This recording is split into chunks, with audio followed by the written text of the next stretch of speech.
your work. Okay, well, do you go by Stephen or Steve? Stephen, yeah. Okay, Stephen. So tell me about Unbeaten.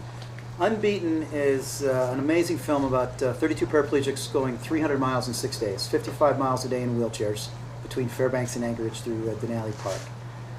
That's where it started, and then the movie kind of halfway through does a transition to Beijing, to the Paralympic Games in 2008, where I watched Oz Sanchez, the man there on the cover, 2 tours of Afghanistan, Marine veteran, go from 80th in the world to the reigning gold medalist right now, fastest man in the world in the hand cycle.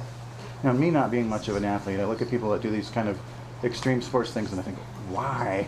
So what did you get from the You know, it's interesting because I wondered that as well, because when you lose your extremities, your body doesn't need any extra pressure. You don't need to put any more exertion on it because you've lost half of your body through blood circulation. You just don't need to really put too much more pressure on it.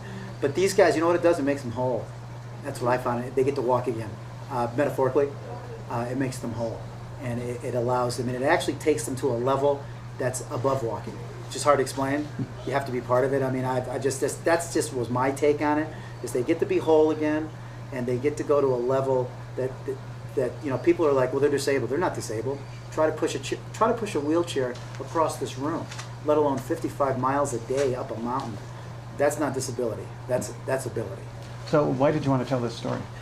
Well, I could sit here and tell you I'm a really altruistic guy. I'm very philanthropic, and I really care about people, but that wasn't the case. I knew I met a guy in a wheelchair. Needed some help. He needed some money. I'd seen him around for years, and he told me about this crazy race. I'm a friend of JP DeJoria, the CEO of Paul Mitchell. I went to JP. I said, listen, these guys are amazing athletes, and he had already been working with the disabled. He's like, how much do you need? Wrote me a check. That's how it got started. From his check, Dan Aykroyd came on. Dan wrote me a check. Clint Black wrote the theme song. We're actually on the Oscar shortlist for Best Song, 3.5 years later. And the movie just keeps getting more magical. So Tuesday, we'll find out on the 25th at 5:30 in the morning.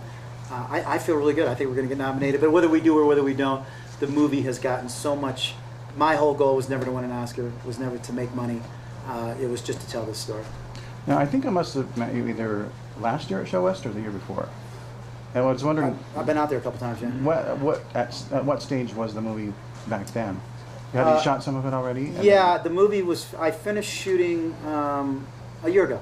We finally got it. What we did is I shot for 2.5 years. I shot the race, and then I shot these guys going to different marathons. New York Marathon, LA Marathon, Chicago Marathon. And then then we brought them all back in to retell the story. And then we brought Dan Aykroyd in. And we set Dan up in a black shirt and with a black background next to a wheelchair. Now Dan Aykroyd's known for one thing, being a funny guy. This was the antithesis. It was a 180 for him. So he really enjoyed that.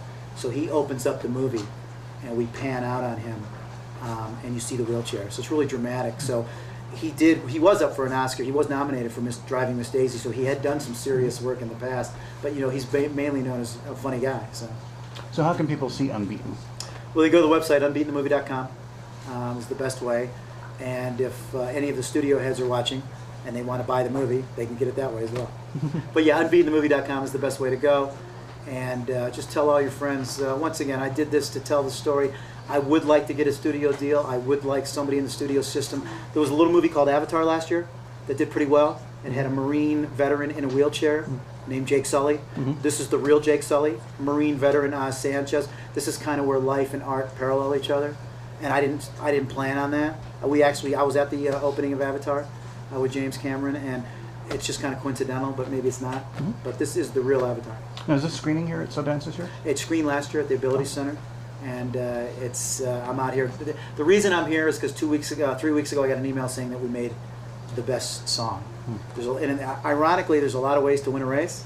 This was not the way that I thought we were. I was hoping we'd get Best Documentary, and we didn't get picked. And then 2 weeks later, we got picked for Best Song, which is actually better because now it's the Clint Black movie. So all of a sudden this movie which is great for the disabled world. The bottom line is there's 54 million disabled Americans, 22% of our population, 22%. It's an untapped market. Hollywood really hasn't embraced it. They spend $770 billion a year. It's wide open for the first studio head, for the first somebody.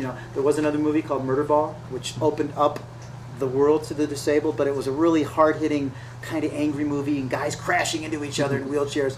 This is a much softer, kinder, gentler, much more inspirational. Okay, so in 2 words, what's it like to be at Sundance with the film? It's, I have no words.